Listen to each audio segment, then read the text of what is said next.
لا شك أن هذه الدورة العلمية دورة عظيمة ولها فوائد جمة لا تحصى، ومن حسن سعادتنا أن حضر من بلد التوحيد وعلم التوحيد بلغة التوحيد فضيلة الشيخ محمد بن رمضان الهادي وفقه الله ومتعه بالصحة والعافية ونفع به الإسلام والمسلمين أينما حل وتحل.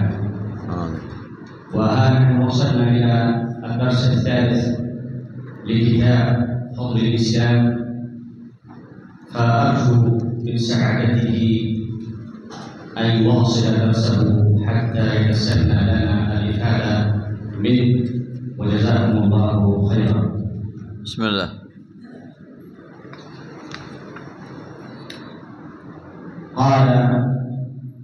قال الشيخ محمد بن عبد الوهاب في كتابه فضل الإسلام: باب وجوب الإسلام.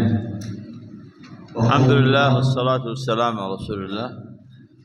تتمة لما بدأنا بالأمس. قال بعد فضل الإسلام أراد أن يبين، وأمس تكلمنا عن فضل الإسلام في 5 أمور. ما هي؟ أمس تكلمنا عن فضل الإسلام في 5 أمور. تفضل. محمد بن الوهاب ने इस्लाम की फजीलत को बयान किया और इस्लाम की फजीलत बयान कर 5 निकात पर बयान किया था। वो 5 निकात क्या हैं? किसी को याद है? لا أحب الوقوف. ارفع يدك أراك. بس لا تتكلم، لا أحتاج أسمعك، فقط ارفع يدك أنا أختار. نعم. جواب خالي بلاش.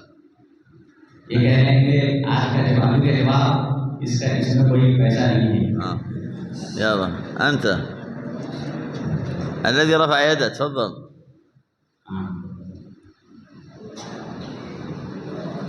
ما هو الجواب؟ ما السؤال؟ सवाल क्या है और जवाब क्या है? تعال इधर आइए।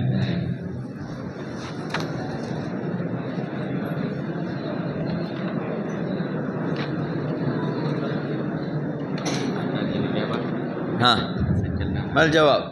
जी जवाब बताइए। इस्लाम जिस तरह उस टाइम था आज उस तरह है इस्लाम। अभी अरबी मालूम नहीं? हाँ, جواب صحيح. فضل الإسلام على الأديان، فضل النبي على الأنبياء، القرآن على الكتب، الأمة على الأمم، لزوم السنة بعد الإسلام دون الانحراف إلى البدع. واضح؟ يلا نبدأ. فهذا فضل الإسلام. إذن يجب أن تسلم. لماذا؟ للآيات التي أوردها. تفضل. ये कहते हैं कि इस्लाम की फजीलत 5 तरह से है। मेरे नबी की फजीलत, दीगर अंबिया पर, कुरान की फजीलत, दीगर किताबों पर, इस उम्मत की फजीलत, दीगर उम्मतों पर, अल्लाह 5 तरह की फजीलत ने बयान की दलील के साथ, जो दलील गुजर चुकी है। जब इस्लाम की फजीलत साबित हो गई तो कहते हैं कि आप इस्लाम में दाखिल होना वाजिब। اقرأ ومن يبتغي وقول الله تعالى: ومن يبتغي غير الإسلام دينا فلن يقبل منه وهو في الآخرة من الخاسرين. إذن لا يقبل الله إلا الإسلام. इसका मतलब ये है कि अल्लाह खुदा इस्लाम के अलावा किसी दूसरे को कबूल नहीं करता है। बस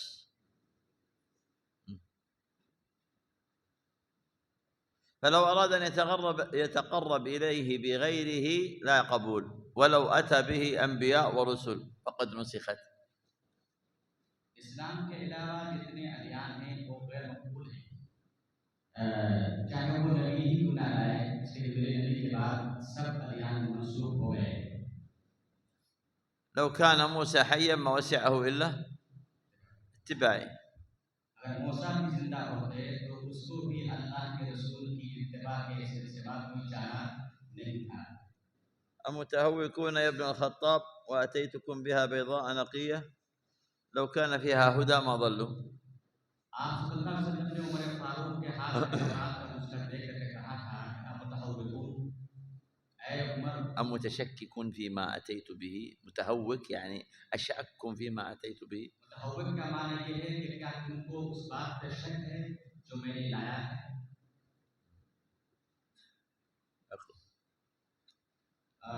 وقوله تعالى إن الدين عند الله الإسلام، هذا هو الإسلام، الإسلام هو الدين الذي أراده الله. هو الدين الإسلام. كان الأنبياء والرسل هكذا، فختم الله بالنبي شرعة ومنهاج.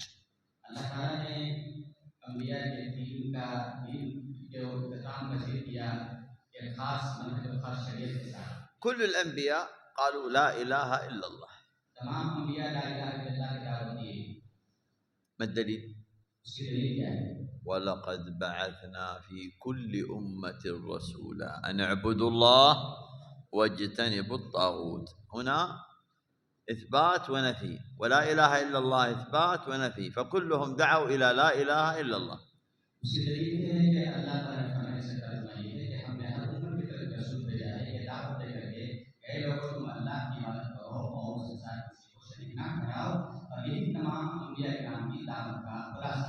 الرسل لهم شرائع والأنبياء يدعون لشرائع الرسل الذين قبلهم.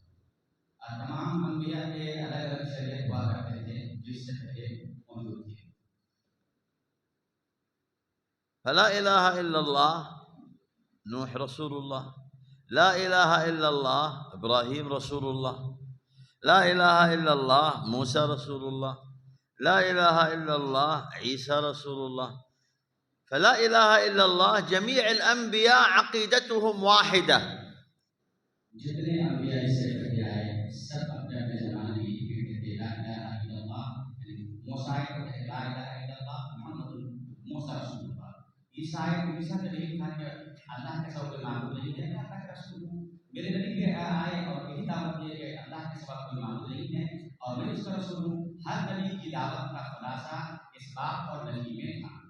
شرائعهم مختلفة. ما الدليل على ذلك؟ في كتاب الله كل جعلنا شرعة ومنهاجا.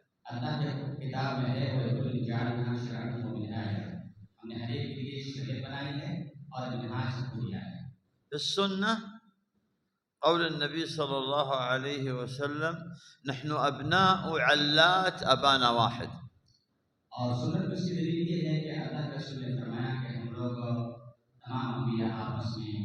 نحن أبناء علات يعني نساء مختلفات، أبانا واحد.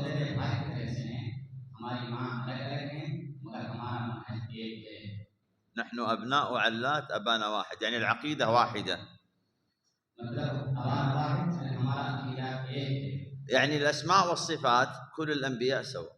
توحيد الألوهية الربوبية الأسماء والصفات كل الأنبياء دعوتهم واحدة.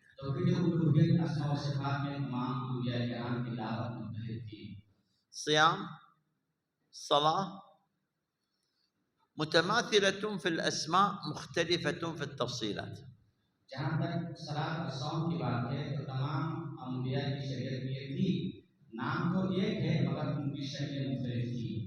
خر راكعا فأناب فسجد، الركوع يختلف عن السجود. فرق بين صيامنا وصيام أهل الكتاب أكلة السحر. الأشياء وردت في شرائع من قبلنا. يا أيها الذين آمنوا كتب عليكم الصيام كما كتب على الذين من قبلكم لعلكم تتقون. إذن صيامهم كان فيه عن الكلام، صيامنا فيه عن الطعام والشراب. إني نذرت للرحمن صوما. الشرائع تختلف مع اتفاق في بعض الأسماء واختلاف في التفصيلات.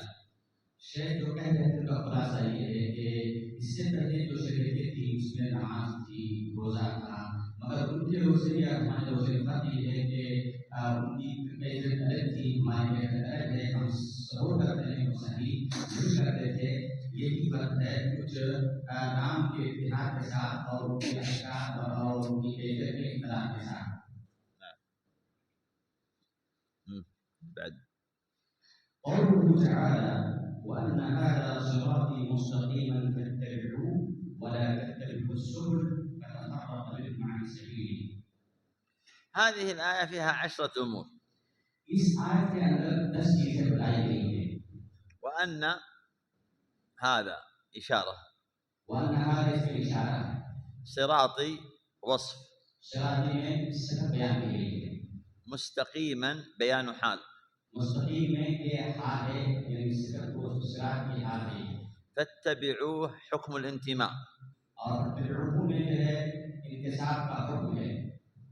ليس اختيار بل واجب. इसमें कोई आजादी नहीं, इख्तियार नहीं, बल्कि इसमें इजबारी चीज थी। ولا تتبعوا تحريم الانتماء بالاختلاف والتفرق. और तबीउहु में दूसरे गिरोह के साथ दूसरे रास्तों के साथ अपने आप को इंतिसाब करने की ममानियत मौजूद है। السبل وصف للمخالفين وتصنيف لهم وتحديد من هم. और सुबह के अंदर बातिल फिरके के राहों को बताया गया है, उनकी सिफत बयान की गई है, उनसे इंतिसाब की मोहलत बयान की गई है। فتفرق بكم نتيجة حتمية لكل من ترك الطريق الصحيح.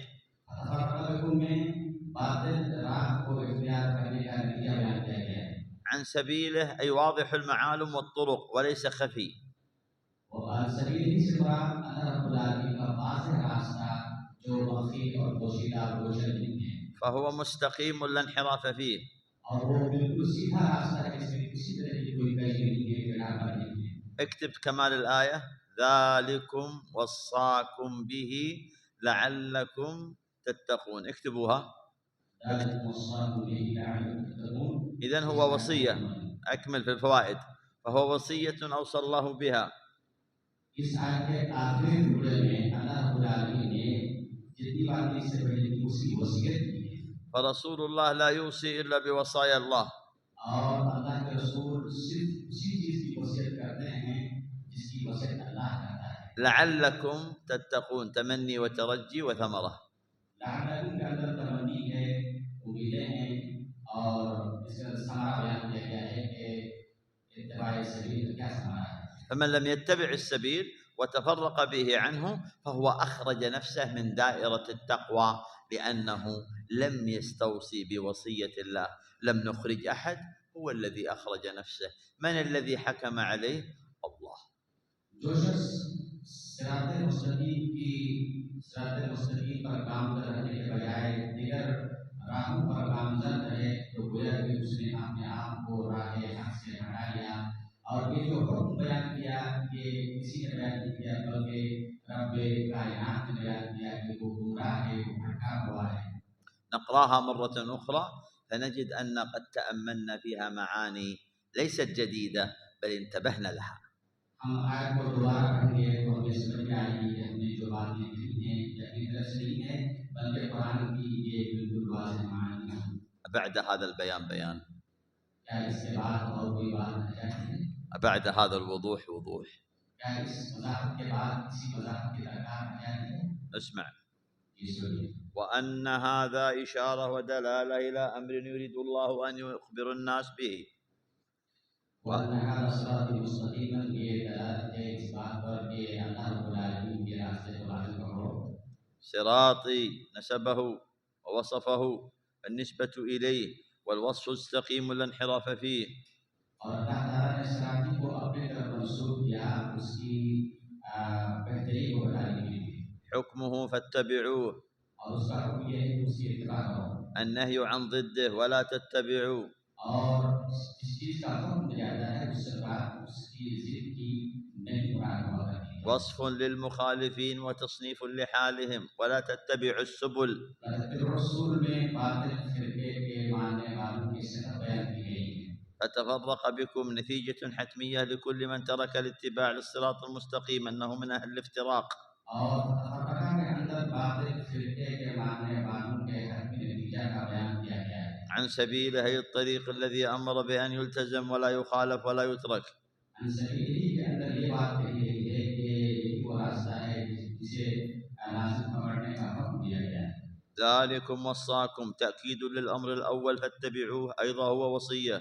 और ज़ालिकुम वस्साकुम के अंदर पहले जो हुक्म दिए गए हैं फत्तबिऊहु उसकी ताकीद है। ثمرة ذلك هي التقوى، ومن لم يقتفي فليس من المتقين لعلكم تتقون. और इत्तिबाए सबील का नतीजा ये है कि तुम परहेज़गार आसान हो जाओगे। خط النبي خطوط وخط خطا مستقيم، قال هذا سبيل الله وهذه سبل على كل منها شيطان يدعو إلى النار، دعاة على أبواب جهنم من أجابهم قذفوه فيها، ثم تلا هذه الآية. आप सल्लल्लाहु अलैहि वसल्लम ने एक मर्तबा एक सीधी लकीर खींची और उसके दाएं और बाएं कुछ और लकीरें खींची। फिर आप सल्लल्लाहु अलैहि वसल्लम ने बताया कि जो सीधी लकीर है वो सिरात मुस्तकीम है, और जो दाएं और बाएं लकीर खींची गई है इस लकीर पे एक दावत देने वाला दावत देता है इबादत की तरफ। फिर अल्लाह के रसूल की कुरान में भी इस आयत की तिलावत फरमाई, वअन्ना हाज़ा सिरात मुस्तकीमन फत्तबिऊहु वत्तबिऊस सुबुल फतफ़ररक़ु अन सबीलिही ज़ालिकुम वस्साकुम बिही लअल्लकुम तत्क़ून। ففي البداية بين وجوب الدخول في الإسلام مع الديانات. في الآية الأولى بين أن لا ديانة مقبولة إلا الإسلام.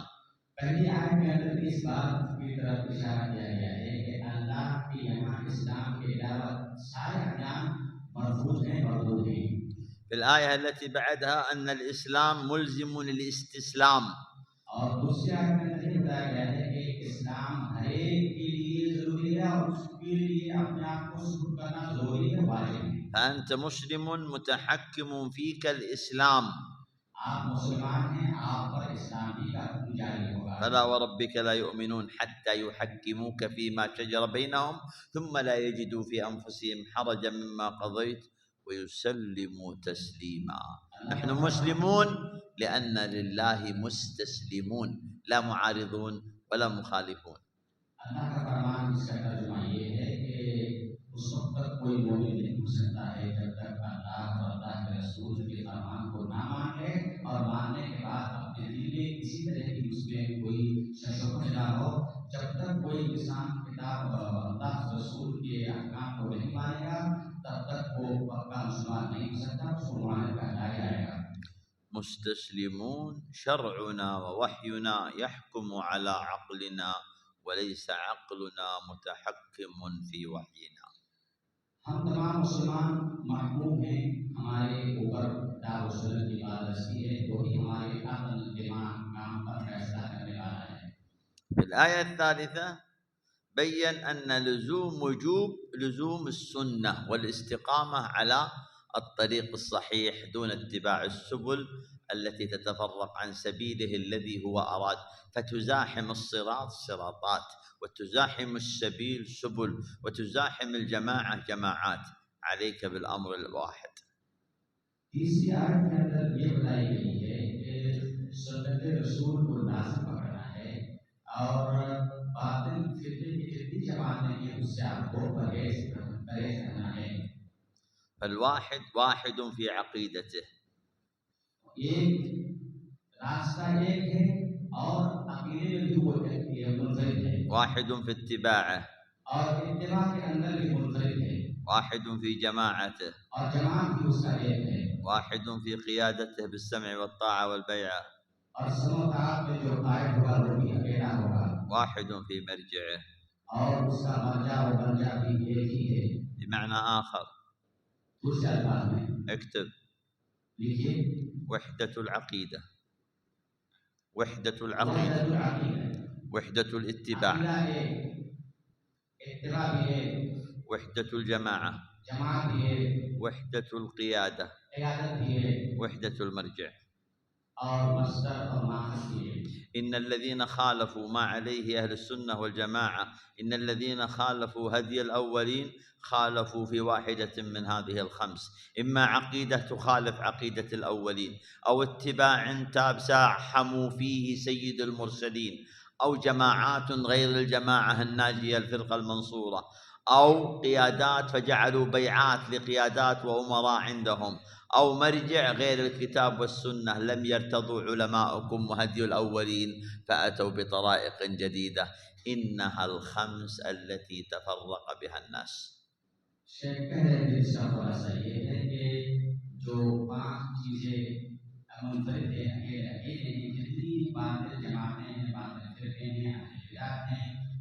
पाएंगे कि इन पांचों में से किसी एक में उनका इंतखाब मौजूद है।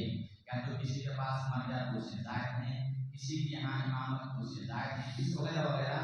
बल्कि जो इन पांच उसूल पर इनफरादियत के साथ कायम नहीं रहेंगे वो भटकने होंगे, मुनाफिक रहेंगे। بمعنى آخر दूसरे अल्फाज में في العقائد خرجت عقائد غير الأولي. अकीदे के बाद में बातें फिरके असली अकीदे से निकल गए। في العبادات والفقه وانتزاع الاستنباط خرجوا عن طريقة النبي صلى الله عليه وسلم. और इस्तेमाल में इबादत में वो नबी के तरीके से निकले हुए हैं। ندعو كما يدعو، ندعو كما يدعو، हम लोग दावत उसी चीज की देते हैं, نصلي كما يصلي، जिस चीज की दावत देते हैं। نحج كما حج، कैसे नमाज पढ़ता है, نتوضأ كما कैसे توضأ، नमाज, सलात और ज़कात अदा करते हैं, उससे نمارس عباداتنا بالاتباع فهو المتبوع. فأتت أشياء كثيرة خالفت فيما انتزع الناس في أمور ذهبوا إليها وتعصبوا عليها بمخالفة السنة. إذن أين المتابعة؟ इबादत की बुनियाद इत्तिबा पर है और जो लोग इबादत में हटे हुए हैं वही लोग गुमराह हैं। اختصار شديد. طيب قال المجاهد السبل البدع والشبهات. لعلكم تلاحظون بدأ يبين ما هو الإسلام الذي يجب فيه، يتكلم عن الدين في مقابل الأديان، تكلم عن الاستسلام، تكلم عن لزوم الصراط، بدأ يدخل في العمق أكثر وأكثر. قال السبل هي البدع والشبهات. इस्लाम की इतनी सारी फजीलत और इत्तिबा सबील की इस तशरीह के बाद मजीद और उसकी वजाहत कर रहे हैं और कहना चाह रहे हैं कि बिदअत और शुबहात हैं। عائشة وعن عائشة رضي الله عنها أن رسول الله صلى الله عليه وسلم قال من أحدث في أمرنا هذا ما ليس منه فهو رد أخرجاه. وفي لفظ من عمل عملا ليس عليه أمرنا فهو رد. وللبخاري عن أبي هريرة رضي الله عنه قال قال رسول الله صلى الله عليه وسلم كل أمتي يدخلون الجنة إلا من أبى. قيل ومن يأبى؟ قال من أطاعني دخل الجنة ومن عصاني فقد أبى. من أحدث في أمرنا هذا ما ليس منه فهو رد. وفي رواية أخرى من عمل عملا ليس عليه أمرنا فهو رد. كل هذا يدل على أن من أحدث أي أوجد الشيء، من عمل عملا من اتبع من أحدث ذلك الشيء، فالمحدث والمتبع لمن أحدث كلهم في الحكم سواء. من أحدث के अंदर ये बात बताना चाह रहे हैं कि इसने दीन इस्लाम में नई चीज का इजाद किया वो और उसके पैरोकार सब जगह अहले बिदअत हैं। بمعنى दूसरे अल्फाज में من أحدث أي أسس بدعة، من أحدث का मतलब ये है कि जिसने बिदअत को इजाद किया। من عمل عملا ليس عليه أمرنا أي اتبع الذي أسس فيما قد أسس. और من عمل عملا से मुराद ये है कि जिसने पहले इजाद करदा बिदअत के मुताबिक अमल किया। فهذا يدل على أن المبتدع ومن اتبعه في الحكم سواء. ये इस बात की दलील है कि जिसने बिदअत को इजाद किया और जो अमल किए दोनों के हुक्म में बराबर हैं। حديث أبو هريرة قال كلكم يدخل الجنة، حكم عام للأمة المتبعة. मुहर्रम की रिवायत में है कि सब लोग मेरी उम्मत सब जन्नत में जाएगी, ये आम है। إلا من أبى. मगर वही जन्नत में जाएगा जिसने अल्लाह के रसूल को। النبي صلى الله عليه وسلم يخبر أن طريق الجنة واضح إلا من لا يريد أن يدخل فيه. فالنبي أخبر أن الذي لا يريد هو الذي أخرج نفسه. لماذا؟ لأنه أبى. अल्लाह के रसूल ने बताया कि सब लोग जन्नत जाएंगे मगर और जन्नत का रास्ता वाज़ेह है, मगर वही सब जन्नत में जाएगा जिसने इनकार किया और उसने खुद अपने आप को जन्नत जाने से रोक लिया, उसको किसी ने नहीं रोका। وعلى معنى الأول كل أمتي أي جميع الأمة أمة الإيه؟ أمة الدعوة. فأبى أي أبى الدخول في الإسلام، فيشمل معنى الأمة لكل الخلق أي أمة الدعوة. وعلى المعنى الآخر أمة الاستجابة أبى أي أبى الاتباع. यहाँ उम्मत का जो इस्तेमाल हुआ है उम्मत का दो माना है, एक है उम्मत दावा, एक उम्मत इस्तिजाबा। उम्मत दावा के बाद देखिए दोस्तों माना ये होगा कि जो लोग इस्लाम लाए जाएंगे, जो इस्लाम कबूल किए वो जन्नत में जाएंगे।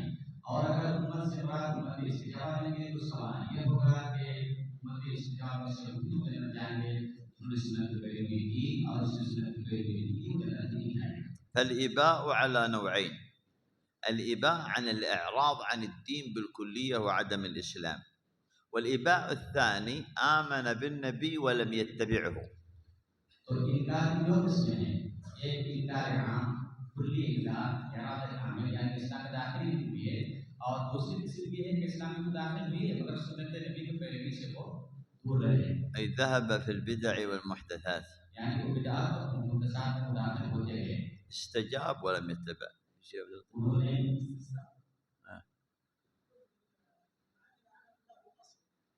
سيأتي تفصيله، سيأتي من حيث الوصف خالف، فهو في الأصل موجود لكن في الوصف خالف، سنأتي إليها في أحكام البدع. نعم. لا خليك في الحديث. من أبى، الإباء نوعين: إباء الإعراض بالكلية وإباء عدم الاستجابة. ये इबाह की दो किस्में हैं, इबाह कुल्ली तो है इनकार करना, और فوصف الاتباع: من أطاعني دخل الجنة ومن عصاني فقد أبى. इत्तिबा की अल्लाह के रसूल से ये बयान की मन अताअन किसी ने इताअत की, ये है असल इत्तिबा की सिफत, इत्तिबा का तरीका। والإباء من حيث الاتباع على وجهين: और इनकार इत्तिबा के मुकाबले में उसकी दो किस्में, فعدم الاتباع للنبي إما على وجه الشبهة وإما على وجه الشهوة. अल्लाह के रसूल की इत्तिबा से मुनहरिफ होने वालों की दो वजह हो सकती है, فمن एक أب है शुबहा, एक है शहवा। فمن أبى على وجه الشبهة هذا بدعة، जिन्होंने अल्लाह के रसूल की नाफरमानी से अपने आप को हटा लिया शुबहा की बुनियाद पर, यह है बिदअत। ومन أبى على وجه الشهوة هذا عاصي. और जिसने शहवात के बुनियाद पर इरादा किया ये गुनहगार है। كمثل من لم يتبع النبي في الإسبال أو في اللحية على وجه الشهوات، هذا جانب عاصي. من لم يتبع النبي في بعض الأمور التعبدية فيما يمارسه فأحدث شيء جديد، هذا جانب شبهة، فهو جانب ابتداع. فالترك والإباء إما على شهوة وإما على شبهة. उसी के शेख मुझसे कर रहे हैं, मिसाल देकर सुझा रहे हैं कि जैसे कोई इस बार इजाज़ करता है तो ये शुबहात दुनिया पर नहीं, शहवात दुनिया पर, यानी ये गुनहगार है। और जो अल्लाह के रसूल जो अहले बिदअत हैं ये शुबहात दुनिया पर कर रहे हैं, मतलब यहाँ ये अहले बिदअत। ما الفرق بين الشهوات والشبهات؟ शहवात और शुबहात में क्या फर्क है?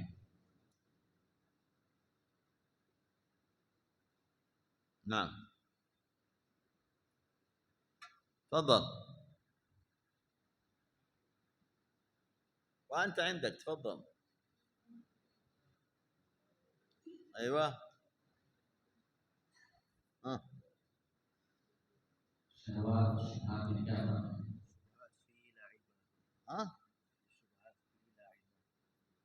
الشبهات لا علم، والشهوات هذا هدية لك. الجواب: الشهوات غير الشبهات. الشبهات باعثها ديني تعبدي، والشهوات جانبها نفسي ليس ديني. शुबहात का ताल्लुक इबादत से है, तअब्बुद से है, और शहवात का ताल्लुक ये नफ्स से है। بمعنى آخر: दूसरे अल्फाज में الشهوات ميل النفوس ورغباتها بتجاوز ما حد الشارع لها. शहवात कहते हैं कि शरीयत ने नफ्स के जो हदूद मुकर्रर किए हैं उस हदूद को पार करने का मैदान रखने को शहवात कहते हैं। لماذا قلنا لتجاوز ما حد الشارع؟ لأن هناك ما سمح به الشارع وهناك ما منعه الشارع من الشهوات، مثل الفرج، مثل المال، فهذه أشياء أجازها في أهلك وفي زوجتك، والمال في البيع والشراء، والحلال لا في الحرام. فهذه أشياء أحلها الشارع. ففرق بين ميله لها وقد حد الشارع وبين تعديه عليها فتجاوز الشرع. هنا وصفه عاصي، في الأولى وصفه مبتدع. हमने शहवात में शरीयत की हर बंदी कई हिस्से लगाए थे। फिर शरीयत ने बहुत सारे शहवात को जायज़ करार दिया है, जैसे शादी ब्याह करके आपने सिखाया, शादी उड़ाना, माल और दौलत की शहवात होती है तो शरीयत ने उसकी बंदी करती है। इसके हमने ये पेड़ लगाए हैं, जबकि शहवात और शहवात पे पड़ने वाला आदमी आसी कहलाता है, गुनहगार कहलाता है। شهوة الزواج حلال، في الحرام الزنا حرام مع أنها شهوة، لكن تجاوز الشرع أصبحت هنا حرام وهنا جائزة. जिसकी भाषा बिगाड़ने के लिए लोग शादी करते हैं, ये भी शहवात बिगाड़ना है, मगर इस्लाम इसे जायज़ करार दिया है। और वही शहवात बिगाड़ने का दूसरा तरीका ज़िना है, जो बिल्कुल शहवत होती है मगर हराम है। في جانب الشبهات تعريف जहाँ तक शुभात का ताल्लुक है, ما يتعلق في عقائد الناس وأديانها بما لم يرد به الدليل. इसका ताल्लुक अदियान, लोगों के अदियान और अकायद से मुताबिक है, और उस चीज़ को अकायद और अदियान की उस चीज़ को शुभा कहते हैं जिसका कोई दलील मौजूद ना हो। ما الفرق؟ أو سؤال آخر، ما الأخطر الشبهات أم الشهوات؟ शेख सवाल कर रहे हैं, बता रहे हैं कि खतरनाक जरा कौन सा है, शुभात या शहवात?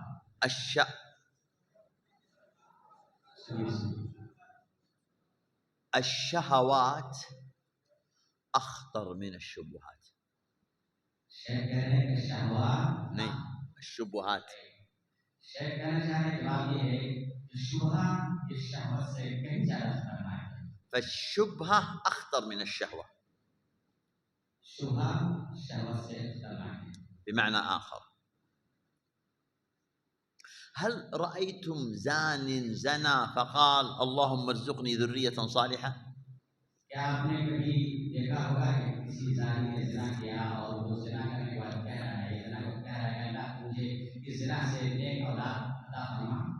أو شرب خمرا فقال الحمد لله أطعمني هذا وسقاني؟ या फिर शराब पिया, किसी को देखा आपने शराब पिया और कह रहा हो अल्हम्दुलिल्लाह मेरी समान? ماذا أريد بهذا الكلام؟ मैं ये बात कहकर के क्या कहना चाह रहा हूँ? أن صاحب الشهوة لا يمارسها وهو يتقرب بها إلى الله. शहवात अगर कोई अंजाम देता है तो वो उससे अल्लाह की तक़र्रुब हासिल करना नहीं चाहता है। صاحب الشبهة يمارسها وهو يتقرب بها إلى الله. और शायद शुभात में होता है, वो शुभा वाले काम को करता है इस नियत से कि इससे मुझे अल्लाह की नज़दीकी हासिल होगी है।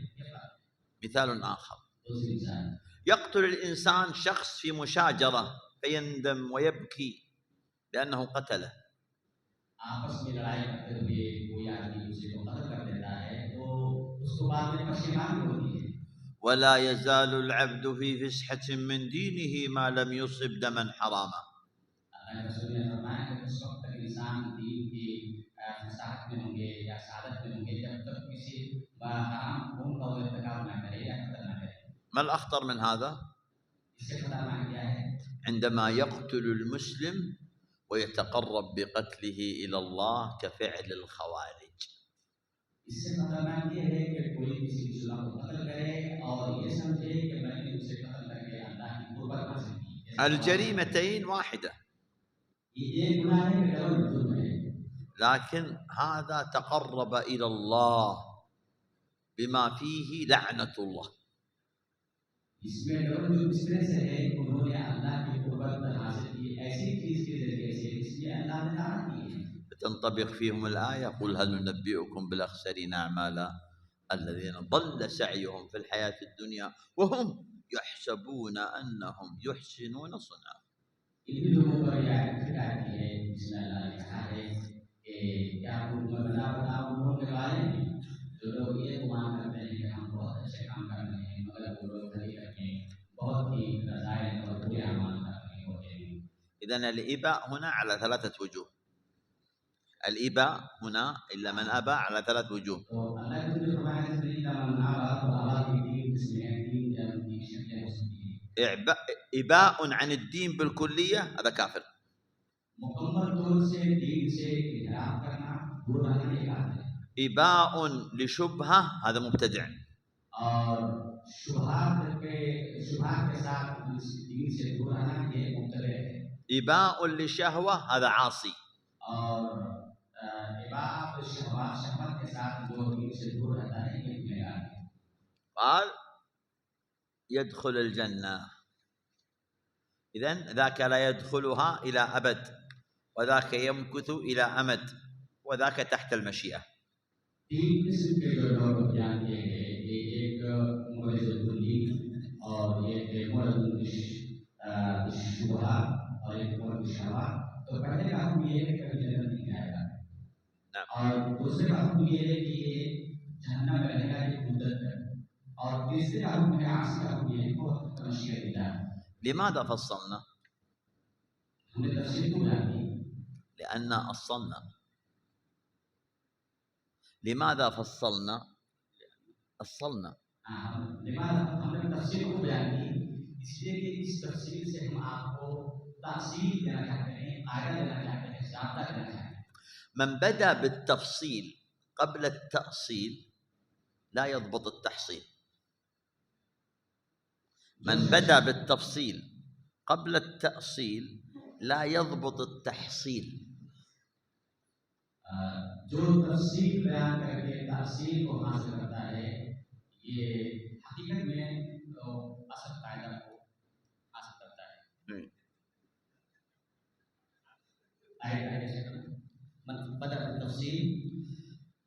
من بدأ بالتفصيل بمعنى طالب علم أول بدايته ذهب إلى فتح الباري وإلى المجموع للنووي وإلى كتب تفصيلات علمية، هو ليس عنده تفصيلات، يصبح عنده ثقافة إسلامية فوضوية علمية، عنده معلومات لكن غير مستقرة، لا يستطيع أن يحاكيها بشيء من، له معلومات لكن ليس فيها تأصيل. ولذلك من ذهب للتفصيل قبل التأصيل لا يضبط التحصيل، ما حصله من العلوم ليس على أصول. أبيك ترجمان مزبوط الحين جياج. कि जो शख्स उसूली इल्म हासिल करने से पहले तफसीलात में जाएगा तो वो उसकी तहसील मजबूत नहीं होगी, उसका इल्म का जो ज़ख़ीरा है वो मुंतज़िम नहीं रहेगा। طريقة النبي تأصيل ثم تفصيل. ما الدليل؟ تعلمنا الإيمان ثم تعلمنا القرآن. فيبدأ الإنسان بالتأصيلات. هنا سيأتي كلام بعد هذا التفصيل سنفهمه أكثر وأكثر، لأن بينا الشبهة، الشهوة، الاتباع، الابتداع، التوحيد، الشرك. سيأتي من الكلام ما ينطبق فيه بالتفصيل ذلك التأصيل، فيصبح عندك تحصيل جميل ترى بغير من يرى بدون وضوح. أنت ترى الآن بوضوح، قراءتك الآن تختلف عن قراءتك لو كنت ما سمعت هذا الكلام.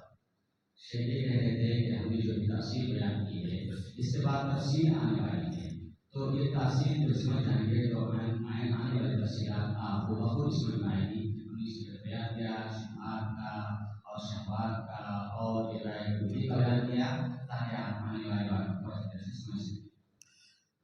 بالأمس سمعنا حديث العرباض صحيح؟ مر بكم كثيرا صحيح؟ لكن بعد جلسة البارحة من تأصيلات وتفصيلات أصبح فهمكم للحديث فهم آخر.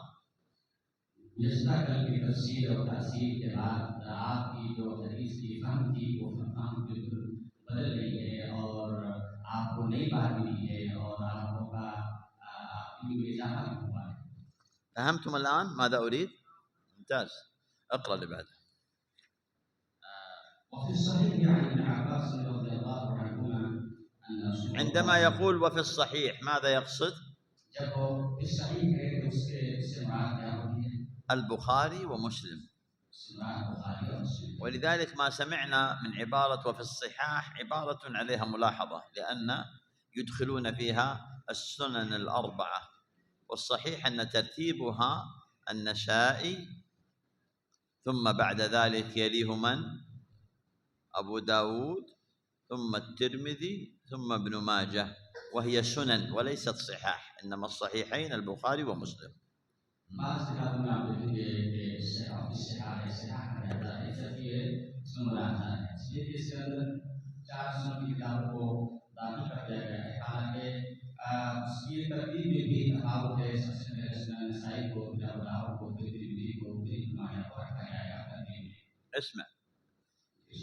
نعم. وفي الصحيح عن ابن عباس رضي الله عنهما ان رسول الله صلى الله عليه وسلم قال ابغض الناس الى الله ثلاثه ملحد في الحرم ومبتغي في الاسلام سنه الجاهليه وسنه جاهليه ومنطلق لم يريد بغير حق ليريق دمه. قال شيخ الاسلام ابن تيميه رحمه الله وقدس الله روحه قال ملحد في الحرم. ما الإلحاد؟ الإلحاد الميل، ولذلك القبر فيه شق وفيه لحد. हदीस में मुल्हिद कहा गया है। मुल्हिद का क्या माना है? मुल्हिद का माना है माइल होना। इसी तरह से आप देखेंगे कि कब्र की लोग इसमें कब्र लहद कब्र शक और लहद उसको कहते हैं जिस कब्र में किबले की जानिब थोड़ा मिट्टी काट कर उसको माइल की है, उसको माइल किया जाता है। فالشق غالبا في الأراضي الرملية التي لا ثبات للتربة فيها. शक कब्र सुन्नत कब्र आमतौर पर उस जमीन में हुआ करती है जो रेतीली होती है। وعندما تكون الأرض متماسكة أو طينية فيحفر فيها ثم يحفر لحد، أي بانحراف الداخل، ويوضع فيه الميت ويلبن. هذا ملحد، إلحاد، هذا مال وانحرف.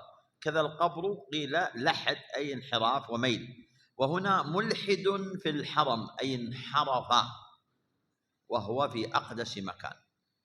जहाँ की मिट्टी मजबूत होती है वहाँ कब्र लहद खुदी जाती है जो माइल होती है नबी की जानिब।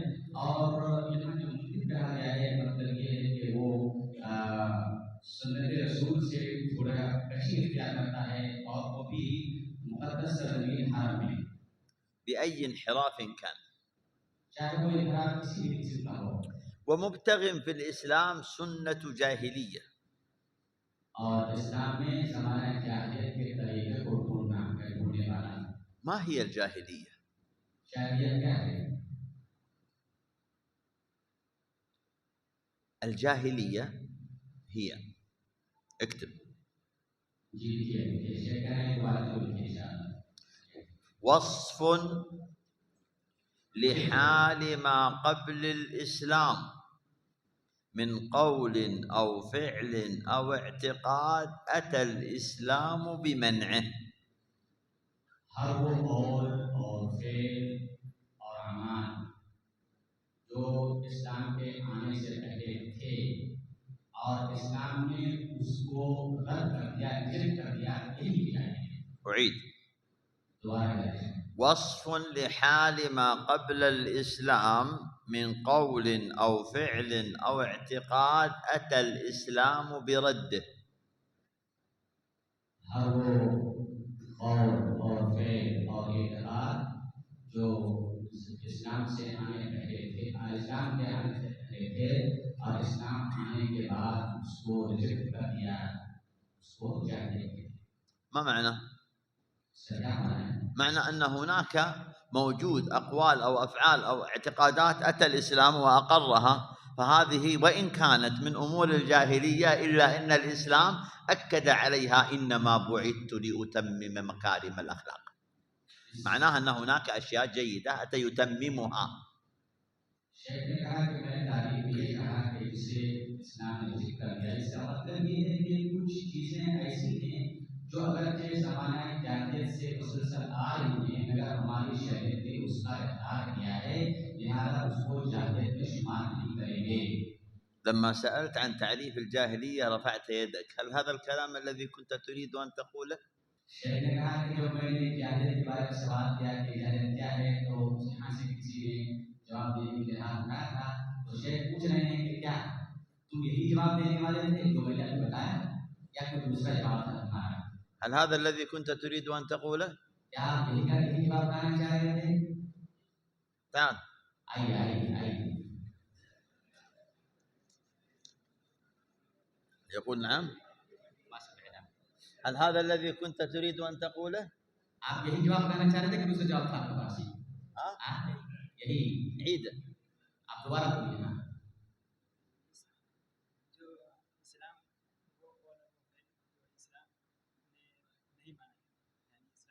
كنت تريد تقول هذه العبارة ولا معناها قريب؟ يعني طيب. وصف لحال ما قبل الإسلام من قول أو فعل أو اعتقاد أتى الإسلام برده. لماذا نهتم بالتعريفات حتى لا ندخل غيرها فيها فتصبح فوضى علمية؟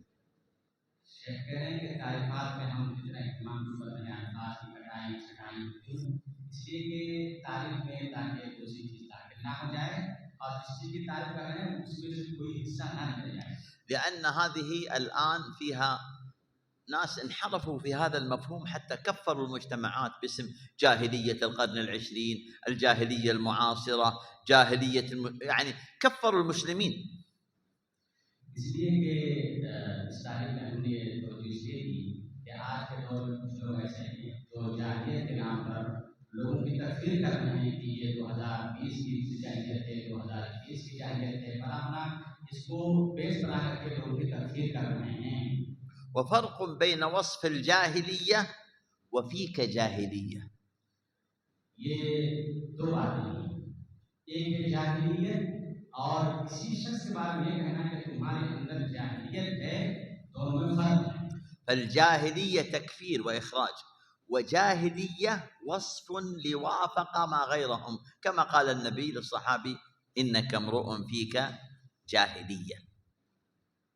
जाहिलियत क्या आम है, मगर जब कहें कि फीक जाहिलियत का मतलब ये है कि तुम्हारे अंदर ज़माने जाहिलियत की शोषों में से कुछ शोषा मौजूद है। طيب جيب. قال شيخ الإسلام هنا بعد أن ذكر الآيات القرآنية والأحاديث النبوية وأقوال الصحابة أتى لأقوال الأئمة من التابعين وعلماء الإسلام. هذه طريقة الأولين، أدب وترتيب حتى في التأليف، وهذا جعلها كتب مباركة. सबसे पहले मुअल्लिफ ने कुरान आयत का तज़किरा फरमाया, फिर अहादीस नबवी का तज़किरा फरमाया, फिर उसके बाद सलफ़ सालिहीन के अक़वाल का तज़किरा फरमाया। और यही मुतक़द्दिमीन का मनहज है अपनी किताबों में, और इसी मनहज पे ही बरकत है, इसी मनहज पे ही बरकत है। لأن فيه ترتيب وتأديب. इसलिए कि इसमें तरतीब है, तस्बीह है, और लोगों को राह दिखाना भी ताकीद है। الترتيب في الأولوية، والتأديب في تقديم ما حقه التقديم: القرآن، السنة، أقوال الصحابة، أقوال العلماء. इसमें तरतीब इस तरह से है कि उन्होंने कुरान के मुकद्दर रखा, और अदब इस तरह से है कि कुरान के मुकद्दस किताब है, अल्लाह का कलाम है, लिहाजा अल्लाह के कलाम से पहले किसका कलाम नहीं होना चाहिए।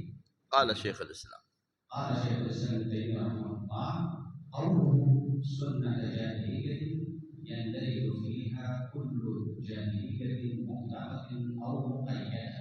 يدخل في المعنى الذي ذكرنا. الآن أصبح كلام ابن تيمية واضح لكم، ليس يحتاج إلى شرح، لأن عندكم مقدمة تأصيلية، فكلمات العلماء التفصيلية مع وجود العلوم التأصيلية أنتم فهمتم كلام ابن تيمية.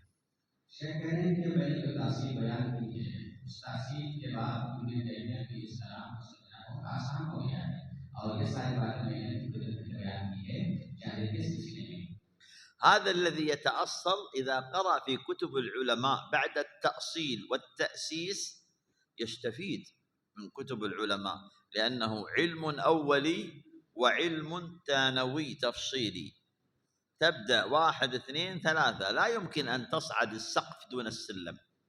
शेख कह रहे हैं कि जो शख्स तासीर की इल्म हासिल करता है वही वो शख्स है जो सलफ की किताबों से इस्तेफादा ज़्यादा कर सकता है। ये माकूल नहीं है कि सीढ़ी के पहले जीने में पैर दिए बगैर सीढ़ी के ऊपर वाले जीने में कदम रखने के लिए माकूल है। الفوضى العلمية الآن بسبب أن هناك أناس قفزوا إلى الكتب الموسعة دون أن يبدأوا بالأساس. इस वक्त जो सबसे बड़ी परेशानी है उम्मत के उम्मत में वो ये है कुछ लोग ऐसे हैं जो जीना की पहले सीढ़ी के पहले जीना में कदम रखने से पहले ऊपर चढ़ने की कोशिश करते हैं। فتجد أقوال شاذة، أقوال غريبة، أقوال ماذا يقول هذا؟ لأنه لم يتأصل. इसलिए आप उसे पाएंगे कि वो अजीब व गरीब बातें करेंगे, हिसाब उठा कर लाएंगे। ये कहाँ से लाए? इसलिए कि उसके पास तासीर इल्म नहीं है। قديما تفضحهم كتاباتهم، قديما تفضحهم كتاباتهم. कदीम ज़माने में उनकी किताबें जो लिखी गई है उसकी उलमा ने बड़ी फजीलत बयान की। فيرد عليه العلماء ماذا يقول هذا؟ فيرد عليه أهل العلم ماذا يقول هذا؟ उलमा इकराम ने उनकी रद्द भी की है। المشكلة اليوم أنهم أصبحوا ينشرون هذا من خلال علماء الانترنت، علماء الفيسبوك، علماء تويتر، علماء توك توك، علماء الفوضى الآن. परेशानी ये है कि जो लोग तासीर इल्म के बगैर इस्लाम को फैलाना चाहते हैं, अपने आसपास फैलाना चाहते हैं, वो लोग सहारा लेते हैं ट्विटर के उलमा से, फेसबुक के उलमा से और मैसेंजर के उलमा से। मतलब नए लोग जो सोशल मीडिया के उलमा हैं उनका सहारा लेते हैं, उनके जरिए से अपनी बात को फैला रहे हैं। العلماء يعرفون منذ كانوا طلاب علم في مدارس ومجالس العلماء، طالب ومستفيد ومفيد ومعلم وعالم من العلماء، خطواته يعرفونه منذ كان طفلا صغيرا في حلقات العلم. ليس عندنا علماء فجأة هكذا يخرجون. शेख कहना चाह रहे हैं कि हमारे जो उलमा इकराम थे वो बदस्तूर दर्जा ब दर्जा इल्म हासिल करते थे, उलमा के पास सीखते थे, हम सीखते थे, पढ़ते थे। ऐसा नहीं है कि आपको कहीं नहीं मिलेगा कि बैक वक्त कोई 10 दिन में 20 दिन में अचानक कोई आदमी नहीं बन गए।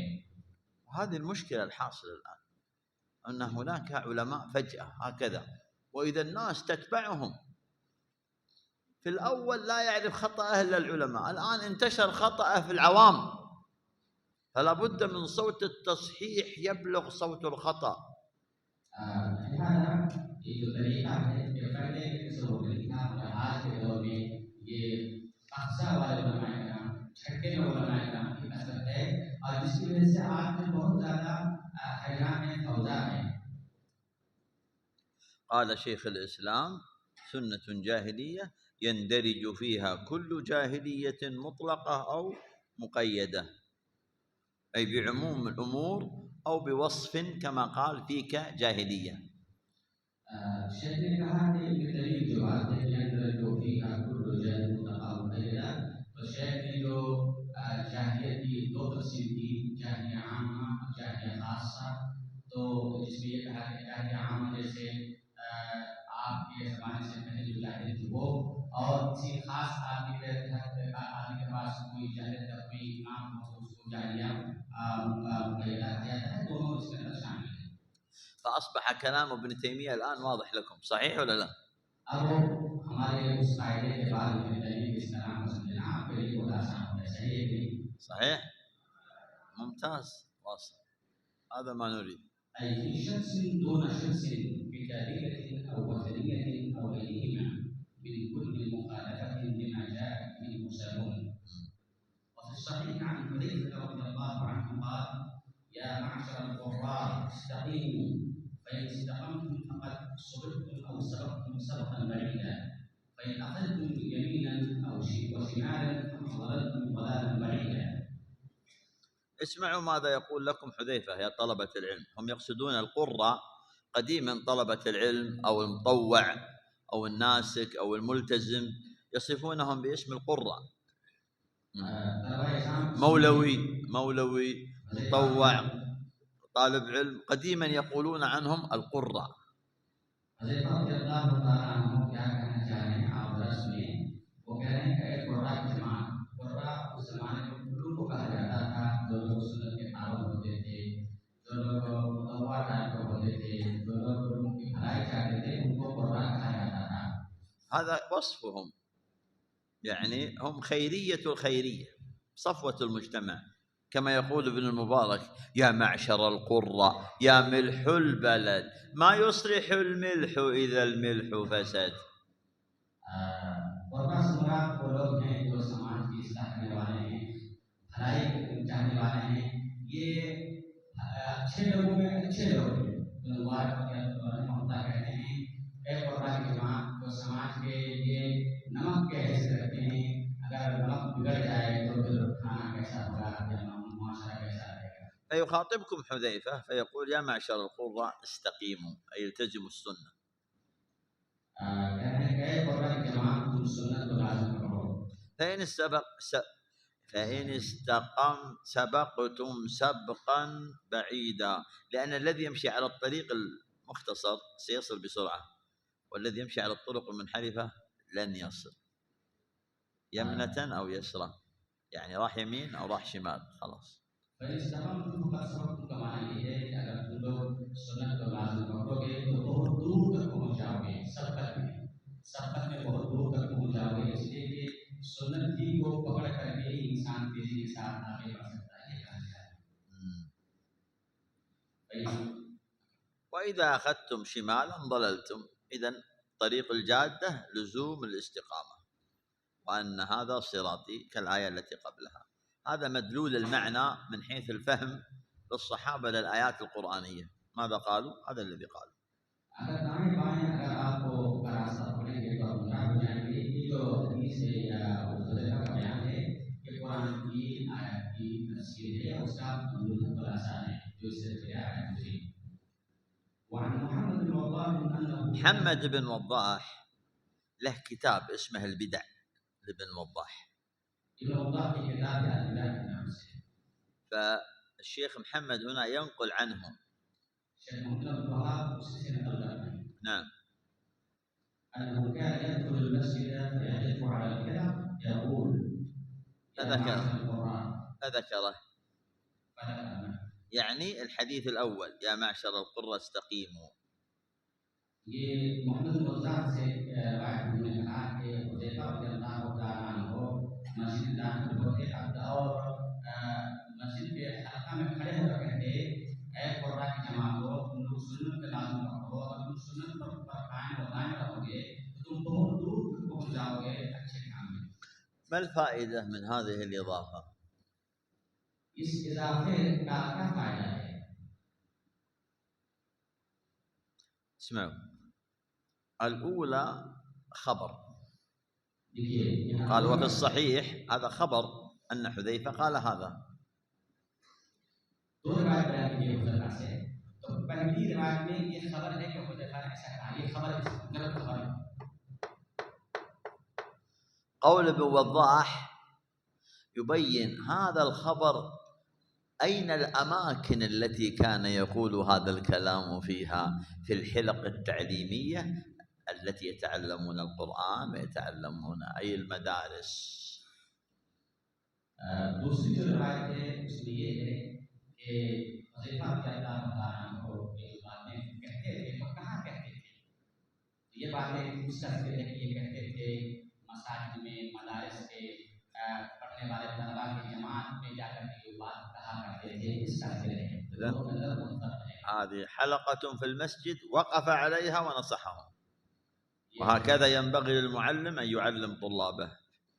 ये मस्जिद में जाकर के पढ़ने वाले तलबा की जमात के सामने खड़े होकर कहा करते थे। इसी तरह से ये भी तरीका सिखाने का मायना होना चाहिए कि वो भी जाकर के तलबा की जमात में अपनी बातें रखें। نقرأ ونتعلم لا لنسمع بل لنطبق. हम जो पढ़ते हैं और लिखते हैं और सुनते हैं वो इसलिए नहीं कि हम सिर्फ सुने और पढ़ें, बल्कि उसे अमली जमा बनाने के लिए पढ़ते हैं। قال أنبأنا وقال أنبأنا ابن عبيد عن مجاهد عن الشعبي عن مسروق قال عبد الله يعني أسلوب ليس عام إلا والذي بعده شر منه، لا أقول عام أفصل من عام ولا أمير خير من أمير، لكن ذهاب علمائكم وخياركم ثم يحدث أقوام يقيسون الأمور بآرائهم فينهدم الإسلام ويهدم. إذن بلزوم السنة وهدي السلف أهل الحديث يستقيم الأمر، أما الآراء فيهدم الإسلام ويثلم. सुन्नत को लाज़िम पकड़ना यही है सुन्नत रसूल और ये है हदीसियत और इसी से इंसान कामयाब होता है। अगर हदीस को लाज़िम सुन्नत को लाज़िम नहीं पकड़ता है तो इस्लाम को मिटाने के करार है। عرفنا فضله हमने इस्लाम की फजीलत को जाना, عقيدة وإسلام وقرآن ونبي وأمة وسنة، عرفنا يجب الدخول فيه كإسلام كهدي النبي، ترك البدع والشهوات والشبهات. ما هو تفسيره هذا؟ سنبدأ الآن. हमने जाना इस्लाम की फजीलत 5 चीजों में और ये भी जाना कि इस्लाम में क्या करना वाजिब है, इस्लाम में क्या करना वाजिब है। अब सवाल ये है कि इस्लाम क्या है, इस्लाम की तफसीर क्या है, इस्लाम क्या दावत है। باب تفسير الإسلام قول الله تعالى فإن حاجوك فقل أسلمت وجهي لله ومن اتبعني. إذن الإسلام هنا فسره بالإخلاص والمتابعة. इस्लाम की तफसीर यहाँ की गई है मुताबात से और أسلمت وجهي لله أي إخلاص، इखलास और मुताबात से, ومن اتبعن أي من اتبعني في هذا، فهذا فسر به الإسلام الإخلاص والمتابعة. ومن اتبعني से अल्लाह के रसूल की मुताबिकत की तरफ इशारा किया गया है। اللي بعده وفي الصحيح عن ابن عمر رضي الله تعالى عنهما أن رسول الله صلى الله عليه وسلم قال الإسلام أن تشهد أن لا إله إلا الله وأن محمدا رسول الله وتقيم الصلاة وتؤتي الزكاة وتصوم رمضان وتحج البيت الحرام إن استطعت إليه سبيلا متفق عليه. هنا فسر الإسلام بالأركان الخمسة. यहाँ इस्लाम की तफसीर इस्लाम के 5 अरकान से की है। بعده أن تشهد أن لا إله إلا الله وأن محمدا رسول الله وتقيم الصلاة وتؤتي الزكاة وتصوم رمضان وتحج البيت الحرام إن استطعت إليه سبيلا. وفيه عن أبي هريرة رضي الله عنه مرفوعا المسلم من سلم المسلمون من لسانه ويده والمهاجر من هجر ما نهى الله عنه. فهنا فسر الإسلام بالأقوال والأعمال. दूसरी हदीस में इस्लाम की तफसीर अक़वाल और अमाल से की गई है। فسلامة اللسان لا شرك ولا بدع ولا كذب ولا غيبة ولا لعن ولا سب، والأعمال لا اعتداء ولا دعاء غير الله، ذهاب لهذه القبور وتشييدها أو الباطل وبنائه أو الشج والقتل والمنازعات. فهنا تعلق في الأقوال والأعمال، لا شركية لا بدعية لا جانب شهوات ولا شبهات. मुसलमानों के अमाल के इस्लाम की तफसीर की गई और कहा गया है कि जुबान का इस्लाम ये है कि जुबान से बद ना की जाए, ना बोला जाए, अलग जो जुबान से निकाले गुनाह है उससे दूर रहा जाए, और इस जुबान की इस्लाम ये है कि भाई उससे शिर्क ना किया जाए, उससे शिर्क की दावत नहीं दी जाए, और अलग से बुरे काम से रोका जाए और अच्छे काम पर आमादा हुआ जाए। بهز بن حكيم وعن بهز بن حكيم عن أبيه عن جده أنه سأل رسول الله صلى الله عليه وسلم عن الإسلام فقال أن تسلم قلبك لله وأن تولي وجهك إلى الله وأن تصلي الصلاة المكتوبة وتؤتي الزكاة المفروضة. رواه أحمد. تسلم قلبك لله أي التفات العبد إلى الله، وتولي وجهك إليه بالإخلاص، وتصلي الصلاة المكتوبة وتؤدي الزكاة، ففسره بالقلوب والأعمال. यहाँ इस्लाम की तफसीर कुलूब अमाल और कुलूब जवारिह से किया गया है। अगर मुस्लिम अमल वगैरह इसका ताल्लुक से है और फिर जो है من هذه النصوص نعرف أن الإسلام الأركان الخمسة، وأن الإسلام الأقوال والأعمال والقلوب، وأن الإسلام الظاهر والباطن، وأن الإسلام الإخلاص والمتابعة. بمجموع هذه الأشياء نفسر الإسلام، ليس بشيء دون شيء، كما من أتى في جانب وأخذ ببعض النصوص وترك النصوص الأخرى. ميزة أهل الحديث أهل السنة والجماعة أنهم يجمعون النصوص التي أتت في الباب، ليس نصا واحدا، إنما النصوص فيجمعون بينها ويكون الأمر مكتمل، لا بآراء أو أحاديث دون الأخرى فيذهب في حديث دون حديث، إنما يجمعون كل ما ورد في الباب ويستنتجون الجواب، كل ما ورد في الباب ويستنتجون الجواب.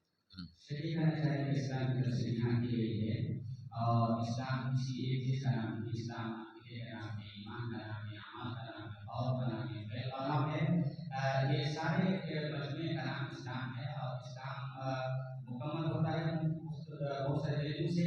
किसी भी बात में किसी भी मसले में बात तरीकों को लेना और बात तरीकों को छोड़ना ये हदीस के अलामत नहीं है, बल्कि हदीस यही है कि किसी भी मसले को तमाम दलाइल का इस्तेमाल करके ही वो फैसला लेते हैं।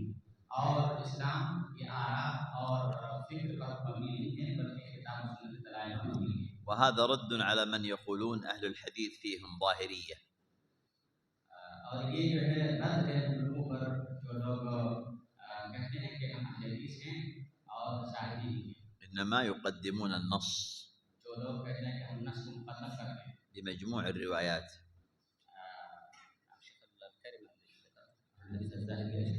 ظاهرية.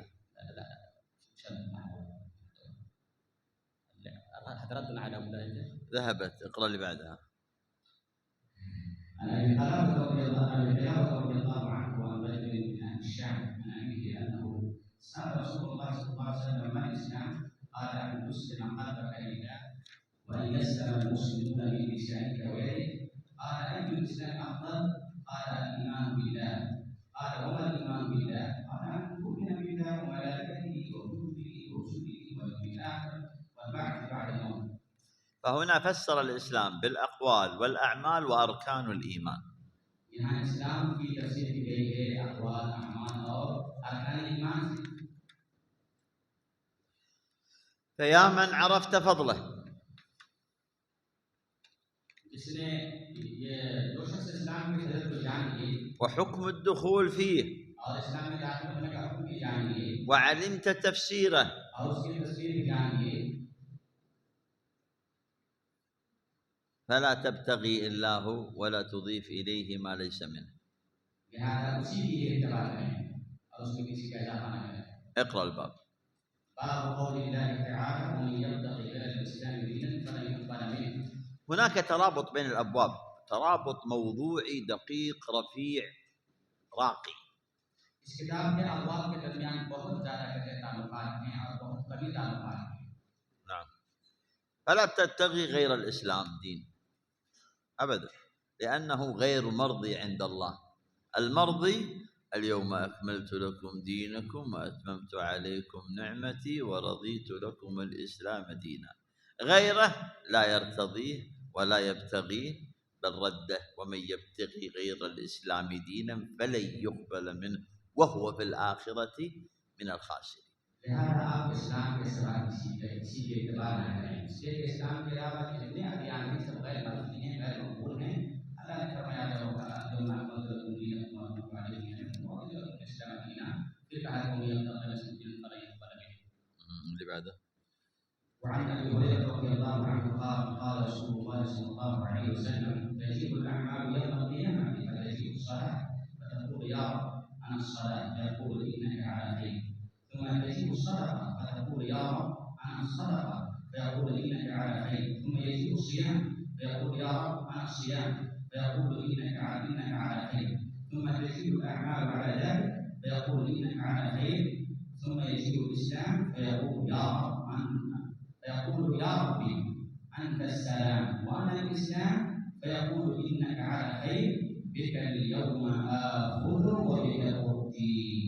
قال الله تعالى في كتابه ومن يبتغي غير الإسلام دينا فلا يقبل منه هذا ضعيف. وفي الصحيح غنية. ये बात सही है और अभी इसकी जरूरत नहीं है हमारे पास इसके मुकाबले में शेख इस बात नहीं है। وإن كان ضعيف فالآية تبين المعنى. लेकिन अगर ये हदीस सही है लेकिन ये कुरान की आयत है इस हदीस के माना को बदल कर وأنه يحكم يوم القيامة بالإسلام. और वो इशारा ये है कि क़यामत के दिन इस्लाम ही इसके साथ फैसला होगा। لما كان بعد بعثة النبي. जो अल्लाह के रसूल की बेशक के बाद इस्लाम है उसी इस्लाम के ऊपर फैसला होगा। وأما قبل بعثته فلكل حساب فيما هو فيه.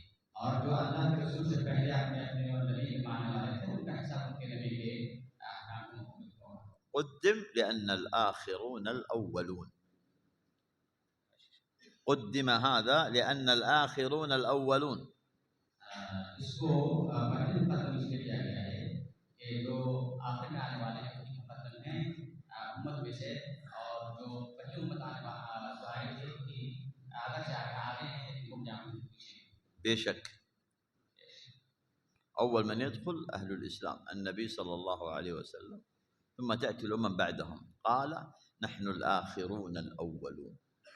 कोई शक नहीं कि हम लोग अगर से आखिर में आए जमाने के एतबार से तो सबसे पहले क़यामत के दिन जन्नत में के एतबार से हम लोग इंशाअल्लाह उसके बाद हमारा ज्ञान। فتكلم عن الدين أنه الذي يقبل ثم تكلم عن الاتباع أن الذي يقبل هو الابتداع لمن كان في دائرة الإسلام. اسمع النص. सबसे पहले कहा कि इस्लाम की इत्तिबा करें फिर सुन्नत रसूल सल्लल्लाहु अलैहि वसल्लम की इत्तिबा करने के लिए कहा गया है और मुब्तदी लोग मुब्तदी इन इस्लाम के अंदर इब्तिदा की नफी की गई है उससे बचना है। سيبينها الآن. जो बयान करेगा يلا. وفي الصحيح عن عائشة رضي الله عنها أن رسول الله صلى الله عليه وسلم قال من عمل عملا ليس عليه أمرنا فهو رد الإمام أحمد. أي من يبتغي غير السنة فكل ما يعمل رد. من يبتغي غير الإسلام فكل ما يأتي رد. ففسر الإسلام بالسنة. जो इस्लाम के अलावा या सुन्नत रसूल के अलावा दूसरी चीज को अपनाता है वो मरदूद है और उन्हें इन दो बातों के साथ इस्लाम की तफसीर की है कि इस्लाम माना है इस्लाम को लाज़िम पकड़ना और सुन्नत को लाज़िम पकड़ना। عرفت هذا؟ فعليك أن تستغني به دون غيره فلا تتبع إلا ما أمرت بالاتباع. لهذا आप इस्लाम के अलावा दूसरे चीजों से बेनियाज रहें इस्लाम की मुताबिक समझें। اقرأ الباب. باب وجوب الاستغناء بمتابعة الكتاب عن كل ما سواه. قول الله تعالى ونزلنا عليك الكتاب تبيانا لكل شيء. فلسنا بحاجة لأي شيء إلا ما أمرنا الله به فهو ذلك الشيء الوحيين. لهذا हम इस्लाम को दो वही के बाद हम किसी चीज से मुताबिक नहीं है जो वही अल्लाह ने हमें इनायत फरमाया है। فبها نستغني وهي تغني. चुनांचे हम दो वही लेकर के मुस्तकिल हो जाएंगे और ये दोनों इंशाअल्लाह बेनाज करने वाली चीजें हैं। وتروي الغليل. وتروي الغليل. और ये दोनों चीजें इंसान की तमाम तरफ प्यास को बुझाने के लिए काफी हैं। ايش معنى تروي الغليل بالأردن؟ الغليل تروي الغليل يعني البياس بجانا بهاس بجانا. العطش إذا كان الإنسان عطشان فيسقي إذا سقيته الماء فهو يروي. هذا من حيث الري. أما من حيث الغليل أي المصدور الذي في نفسه شيء فلم يأتي يطفي جثوة ما في نفسه إلا هذا الأمر. فالري في الماء والغل في أمور النفوس التي تطمئن فيروي غلها أي يطمئنها سكينة ويملأها هدوء. ये कहें कि गिरवा का ताल्लुक अलग से पानी से है। यहाँ गिरवा मैंने कहा कि खलील कहा इसलिए कि खलील का ताल्लुक जो है ये प्यास बुझने से नहीं है, ये मानवी चीज है। आपके मानवी जो तशनीगियाँ मौजूद हैं उस तशनीगी को ये किताब सुन्नत को वही बुझा देती है, मिटा देती है, दूर कर देती है। روى النسائي وغيره عن النبي صلى الله عليه وسلم أنه رأى في يد عمر بن الخطاب رضي الله عنه ورقة من التوراة فقال المتهورون يا ابن الخطاب لقد جئتكم بها بيضاء نقية لو كان كان موسى حيا واتبعتموه وتركتموني ضللتم. وفي رواية لو كان موسى حيا ما وسعه إلا اتباعي، فقال عمر رضينا بالله ربا وبالإسلام دينا وبمحمد رسولا. بماذا يكون الانحراف؟ انحراف कहाँ से आता है? بأمور चंद चीजों की बुनियाद पर इंहराफ पैदा होता है تسبب هذا الانحراف जो इंहराफ का सबब है وتجعل الإنسان في فوضى، और इंसान को फौजा में डाल देता है। لأن هناك ثلاثة أمور: इसलिए कि तीन चीजें हैं। فطرة फितरत فطرة سليمة أو سقيمة.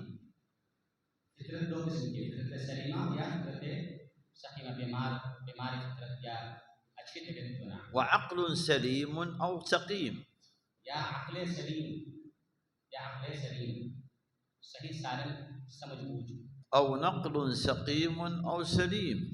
या नकल, इसकी भी दो किस्म है, नकल सलीम और नकल सकीम।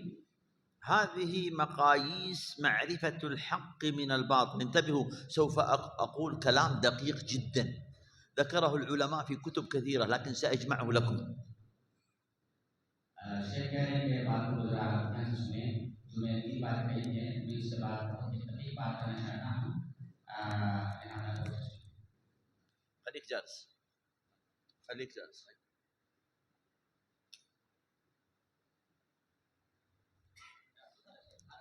خليك جالس. العقل يحتوي على معلومات.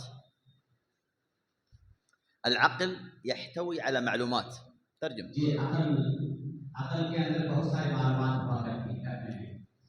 هذه المعلومات من أين اكتسبها الإنسان؟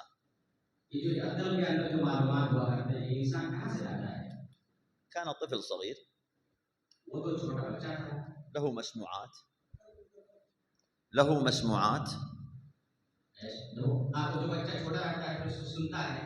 له مشاهدات، له مجالسات، تعلم فله مقروءات. اكتبوا هذا الكلام. الفطرة هي أصل الخلقة التي خلق الناس عليها. كل مولود يولد على الفطرة، فأبواه يمجسانه أو ينصرانه، لم يقل أو يسلمانه، لأن الإسلام هو الفطرة. फितरत सलीमा पर हर बच्चा पैदा होता है और उसके बाप माँ उसको फितरत सलीमा से मुखालिफ करके कभी यहूदी बनाता है, कभी ईसाई बनाता है, कभी मजूसी बनाता है। इस्लाम ने अल्लाह रसूल ने कहा कि मुसलमानी उसको जो है मुसलमान बनाता है, इसलिए इस्लाम ही फितरत है जिस पर अल्लाह ताला उसको पैदा करता है। النقل هو الوحي، قال الله قال رسول الله. और नकल ये वही को कहते हैं जो दो चीजों पर मुश्तमिल है, قال الله قال रसूल पर। كتاب أنزلناه إليك مبارك ليدبروا آياته. हमने आपकी तरफ किताब उतारी है जो मुबारक है ताकि आप उसमें गौर व फिक्र करें। وليذكر أولو الألباب. लिहाजा दानिशमंदों को चाहिए उसे याद करें, उसको समझें। وما ينطق عن الهوى إن هو إلا وحي يوحى.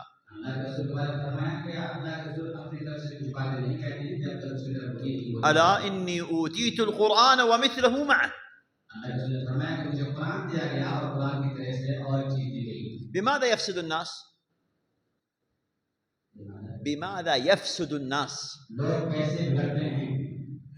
إما فطرة قد فسدت، والفطرة الصحيحة فطرة الإسلام، أو عقل فسد، والفطرة تعترف يوم القيامة فكل الناس بين يدي ربي ألست بربكم. لما بعث الذرية بين يدي آدم فقال ألست بربكم قالوا بلى آمنا. هذا اليوم نسيناه، لا نذكره، لكن سنذكره يوم القيامة. शेख उस हदीस की तरफ इशारा करना चाहते हैं कि हमारी खिलकत से पहले अल्लाह रब्बुल आलमीन ने हमको निकाला और निकाल कर कहा कि अस्तगफिरुल्लाह का मैं गुनाहगार नहीं हूँ। हम सब ने ये कहा था कि हे भला, मगर आज हम लोग भूल चुके हैं। لما كنا في عالم الذر آمنا. لما كنا في عالم الذر آمنا. जब हम लोग जो है इस दुनिया में नहीं आए थे तब हम लोग मोमिन थे। لماذا أنا قمت وتحركت؟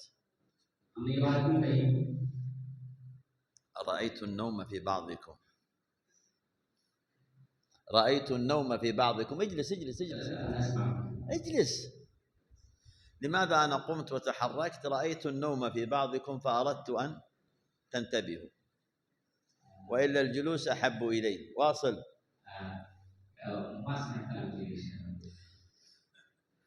أحسن. الفطرة هذا سببها. العقول ليس هناك عقل مرجع للعقول.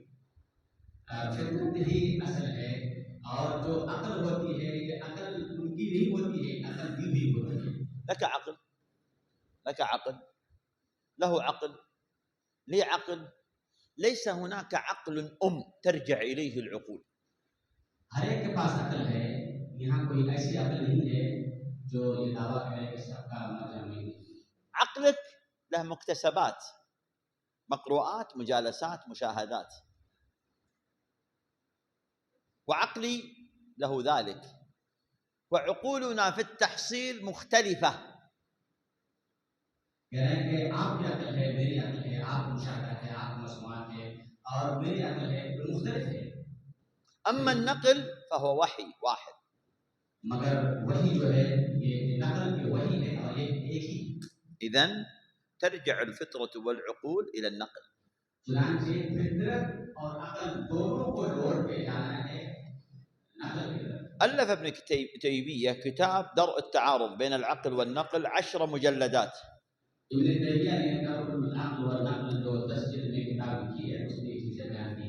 سأختصره لكم في 3 أسطر. मैं 3 नुक्ते पर बात खत्म करूंगा। إذا أتى النقل حكم العقل. जब नकल आ जाए तो नकल अक्ल का हाकिम बनता है। وهذا قالته المعتزلة أن العقل يحكم على النقل. और इसमें मुअतज़िला हमारे साथ हैं, उन्होंने कहा कि नकल अक्ल का हाकिम है। नहीं, मुअतज़िला ने कहा कि अक्ल नकल का हाकिम है। فقال المعتزلة إن العقل يحكم على النقل. मुअतज़िला ने कहा कि अक्ल नकल का हाकिम है, फैसला करे, अक्ल फैसला करे कि सही है कि नहीं। وهناك من قال إذا أتى النقل بطل العقل. और कुछ लोग ऐसे भी हैं जो कहते हैं कि जब नकल आ जाए तो अक्ल की कोई हैसियत कुछ भी नहीं है। وهذا قالته الرافضة ومن غلوا في سادتهم وكبرائهم. आखिरी दौर में राफिज़ा का कौल है और उनके हमनवाओं का कौल है। نحن أهل السنة हम अहले सुन्नत वल जमात का कौल क्या है? نقول हम कहते हैं إذا أتى النقل الصحيح أرشد العقل. हम कहते हैं कि जब कोई सही नकल आ जाए तो ये अक्ल की तरफ अक्ल को रास्ता दिखाती है। فلا تعارض بين النقل والعقل بل النقل الصحيح يرشد العقل. चुनांचे अक्ल और नकल के दरमियान कोई तारुज़ नहीं है, बल्कि नकल सही अक्ल को रोशनी दिलाती है, राह दिलाती है। بعد هذه المقدمة ماذا أريد؟ इस मुकदमे के बाद كيف انحرف الناس؟ हम याद करना चाहते हैं लोग कैसे मुखरिफ हुए। إما مجالسة या तो सोहबत सूफ की वजह से, أو سماع या सुनकर के, أو قراءة. या पढ़ करके। هذه 3. ये 3 चीजें हैं। بسبب 3: 3 असबाब के बुनियाद पर लोग मुखरिफ होते हैं। ينبوع الحق، ينبوع الحق، हक का सचश्मा, ينبوع الشهوة، और शहवत का सचश्मा, ينبوع الشبهة. और शुबहत का सचश्मा। فإن جالس أهل الشهوات जब अहले शहवत की सोहबत इख्तियार करें وسمع لأهل الشهوات और अहले शहवत की बातों को सुने وقرأ لأهل الشهوات في كتب المجون والخلاعة और अहले शहवत की बातों को सुने और पढ़ें, أصبح ماجنا فاسقا مع أهل المعاصي والذنوب. तो वो जो है गुनाहों वो शामिल हो जाता है। ينبوع الشبهات शुभात का सृष्टि إذا جالس أهل البدع जब विदात के शुभ इत्याग करता है وسمع لأهل البدع अगर ये अहले बिदात को सुनता है وقرأ لأهل البدع और अहले बिदात किताब को पढ़ता है ما هي إلا أيام وإذا هو بدعي من أهل البدع ودعاة البدع. तो वो चंद दिनों के बाद ही वो ये बिदई बनेगा। فإذا جالس أهل السنة والحديث जब अहले हदीस और अहले सुन्नत की सोबत इख्तियार करेगा وسمع لهم और उनको उलमा को सुनेगा وقرأ لكتبهم और उनकी किताबों को पढ़ेगा فإذا به سني سلفي أثري على جادة الأولين من أهل الحديث. तो यकीनन अहले हदीस बनेगा, सुन्नी बनेगा, अशरी बनेगा, सहाबा किराम के रास्ते पर चलने वाला हो जाएगा। ما موقف السلف من هذه الثلاث؟ इन तीन चीजों के बारे में सलफ का मौक़िफ़ क्या है? هذا الباب. ये वो बात है जिसमें इसका तज़किरा أمتهوكون يا ابن الخطاب؟ क्या आप मुतहव्विक हैं? शक व शुबहा करने वाले हैं? القراءات تلوث المعلومات. القراءات تلوث المعلومات. इंसान के मालूमात को बिगाड़ देता है। اسمع ماذا قال السلف في المجالسات. ماذا قال النبي في المجالسة؟ صاحب السوء ونافخ الكير وصاحب الصالح ومحاذ الطيب. देखिए रसूलुल्लाह सल्लल्लाहु अलैहि वसल्लम ने सोहबत के सिलसिले में क्या फरमाया है? सोहबत सालिह की मिसाल अल्लाह के रसूल ने हामिल मिस्क से दी है और सोहबत तालिब की मिसाल जो है हड्डी में ठोकने वाले आदमी से दी है। جلساء السوء شهوات وشبهات. ये लोगों की सोहबत इख्तियार करना ये शहवत और शुबहात पर मबनी है। وإن كانت صورة الصالحين ربما عقائد الفاسدين المبتدعين إما في تكفير أو في تأويل للصفات أو رد للنصوص. आते बातें के शुबहात और शुबहत इख्तियार करना भी दुरुस्त नहीं है। अगरचे उनकी शक्लें, उनकी बातें, उनकी सारे रफ्तार इतनी सीधी चौड़ी गुनाह हो। فالمجالسة مؤثرة.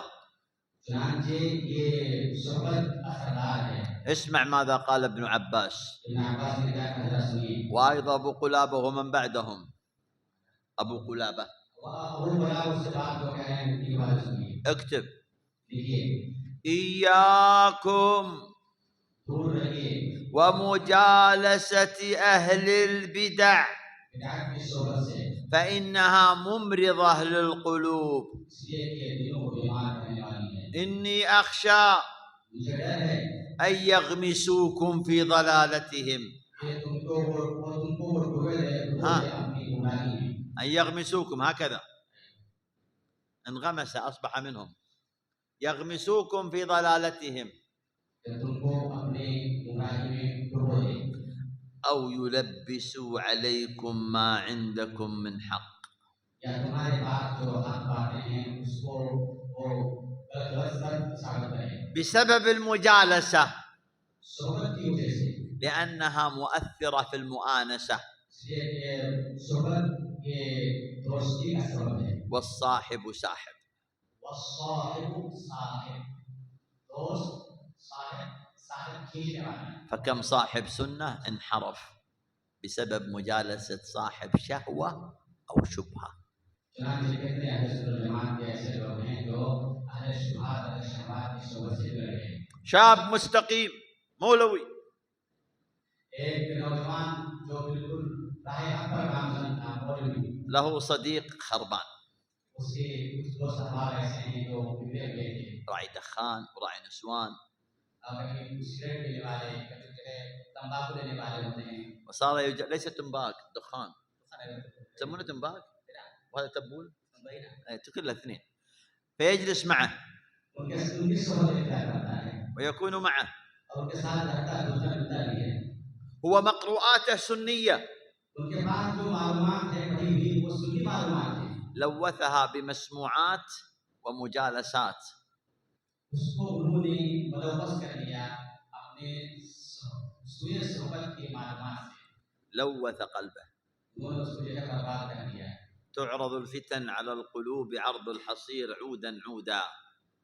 कितने इंसान के दिलों पे चटाई के जो حصير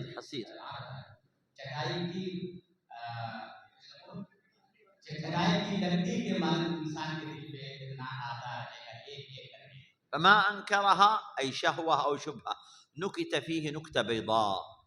जिसने इस शुभात का इनकार किया, दूर किया, उनके दिल में एक सफेद मक्ता पड़ जाता है। وما أشربها نكت نكتة سوداء और जिसने इस फितने को कबूल कर लिया, उसके दिल में एक काला धब्बा पड़ जाता है। حتى تصبح القلوب أبيض كالصفا أو أسود أبيض أو أسود كالصفا مرباد كالكوز مجخيا.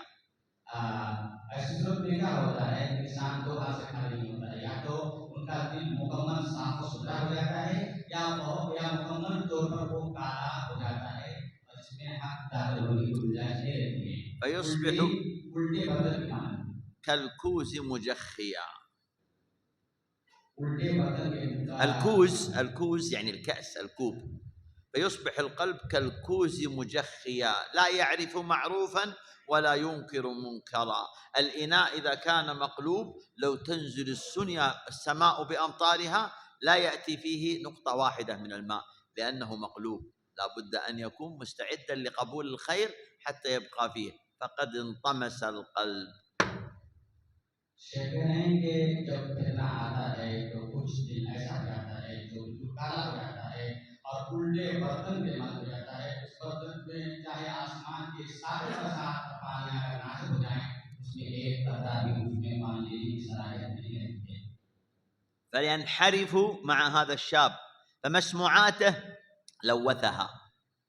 वो अपने सुख जैसे अपनी मालूमात को परागंदा कर देता है।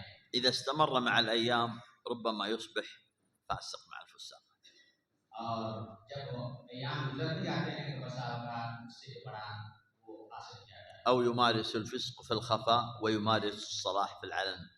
या फिर ऐसा होता है कम से कम कि वो ज़ाहिरी तौर पर तो वो सलाह और तक़वा का मुज़ाहरा करता है, मगर अंदरूनी तौर पर गुनाह का मुर्तकिब होता है। مصادر التلقي أثرها على الفرد مسموعات مشاهدات مقروءات. लिहाजा जो मसाले तरक्की हैं, मामले तरक्की हैं, उनका असर इंसान पर होता है और उसको في جانب الشبهات जहाँ तक शुभात का ताल्लुक है, أبيك هي ختم شهوات نيك بيان شبهات.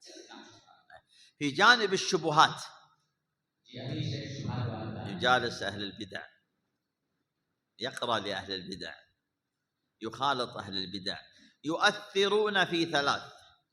अहले बिदात की किताब पढ़ना, अहले बिदात की सोहबत इख्तियार करना, अहले बिदात की बातों को सुनना, तीन चीजों में कर दिया जाता है। في عقيدته، उसके अकीदे में, في مذهبه، उसके मजहब में في منهجه. और उसके मनहज में। أرجع بالترتيب. ثلاث: فطرة عقل نقل. तीन चीज फितरत, अक्ल और नक्ल। مصادر شهوات شبهات ينبوع الحق. مصادر شهوات شبهات ينبوع الحق. मसादर जो है तीन है, शहवात, शुबहात और नूर हक के तीन मसादर हैं। أسباب تلقي مسموعات مجالسات قراءات. और लेने का तरीका है ये है मसमुआत सुनना, देखना और मसमुआत مجالسات مقروءات. सोहबत और देखना और पढ़ना। مخرجات في العقيدة، في الفقه، في المنهج. और इसका नतीजा क्या होता है, मुखरजात क्या होता है, अकीदे में, फिक्र में।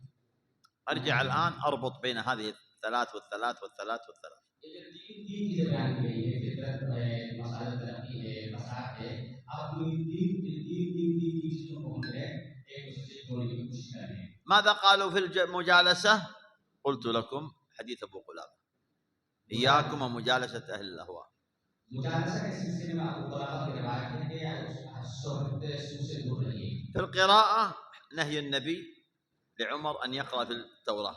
और दूसरे की किताब पढ़ने से रोकने के सिलसिले में दलील उमर बिन खत्ताब أمتهوكون يا ابن الخطاب؟ يعني أفي شك من الحق الذي أنت فيه حتى تقرأ في كتب التوراة؟ أفي شك أنت حتى تقرأ كتب البدع؟ जिसने आपने ये कहा कि इब्न खत्ताब तुम्हारे हाथ में तौरात है, क्या तुमको कुरान में शक है कि दूसरी किताब पढ़ने जा रहे हो? يقول أريد الأدب، فيها قلة الأدب مع الله.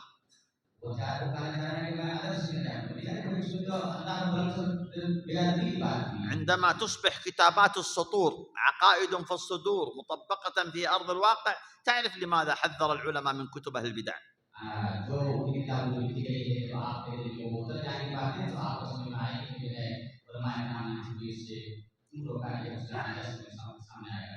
فتؤثر فيهم. أما من حيث القراءة فهذا دليل.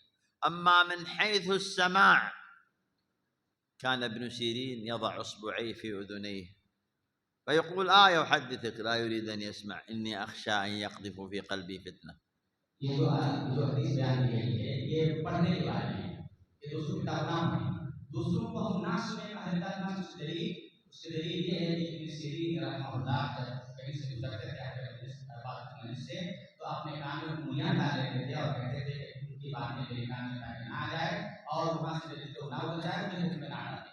لماذا نجد بعض الناس مضطرب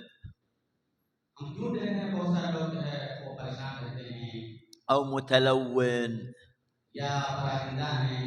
أو ما يسمونه رمادي، يا أبيض يا أسود، يا أبيض يا أسود. هناك أناس متميعة مضطربة مواقفها ليست شرعية سياسية،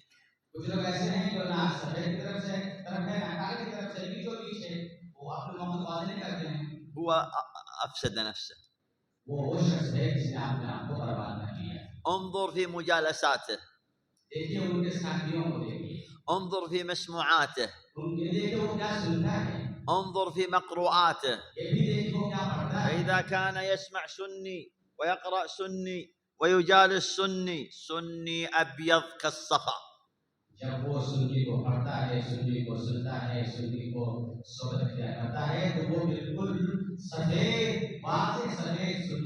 يجالس عصاه، يقرأ لأهل البدع، يسمع لأهل الحق، أصبح كوكتيل.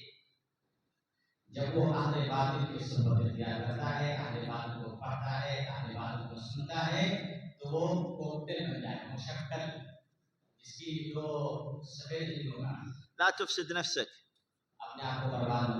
الحق ما أنت عليه. عندهم خير، يقول البعض عندهم خير، عندهم أسلوب، عندهم طريقة.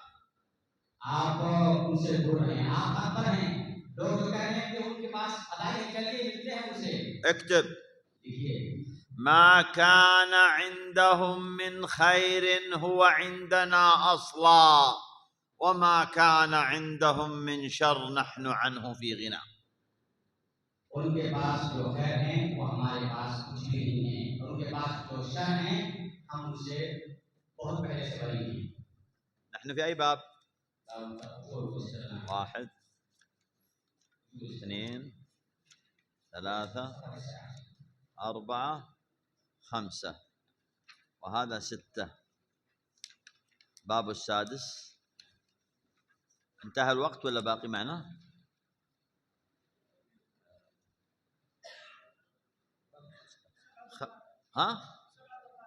هي لكم مني هدية. إذن نكمل غدا ونختم إن شاء الله.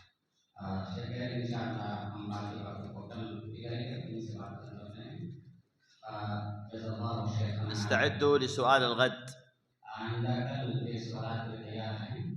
فيما يتعلق بالثلاث والثلاث والثلاث والثلاث. هذا الترقيم للتعليم، ليس ترقيمات بعض أهل البدع التي يجعلونها إلزامات، ليس ترقيمات أهل البدع.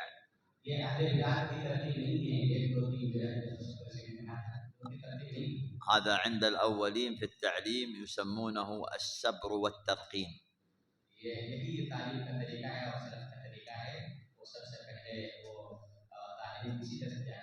القواعد الأربع، الأصول الثلاثة، الأصول الستة.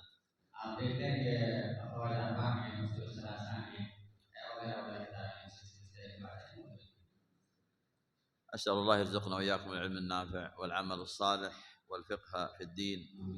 اللهم احفظ مسلم الهند ووفقهم لكل خير، وأعنهم يا رب العالمين، واكفهم شر أنفسهم.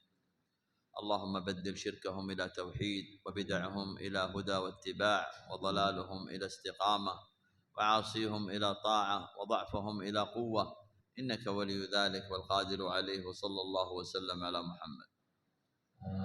جزا الله شيخنا وشكر الله سعيه على ما قدم من جهد وطاعه وطلب العلم، ونسال الله سبحانه وتعالى في ختام هذه الجلسه المباركه ان يمتع شيخنا بالصحه والعافيه ونفع به الاسلام والمسلمين، وان يكرر لنا نفعه في الاعوام القادمه ان شاء الله.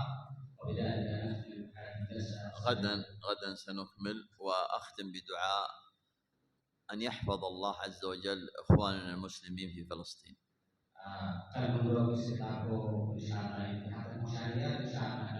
اللهم احفظهم، اللهم احفظهم، صغارهم وكبارهم، ذكورهم ونساءهم، اللهم احقن دماءهم، اللهم عليك بيهود الصهاينة، اللهم عليك بهم فإنهم لا يعجزونك. اللهم واحفظ إخواننا المسلمين هناك يا رب العالمين. وصلى الله وسلم على محمد.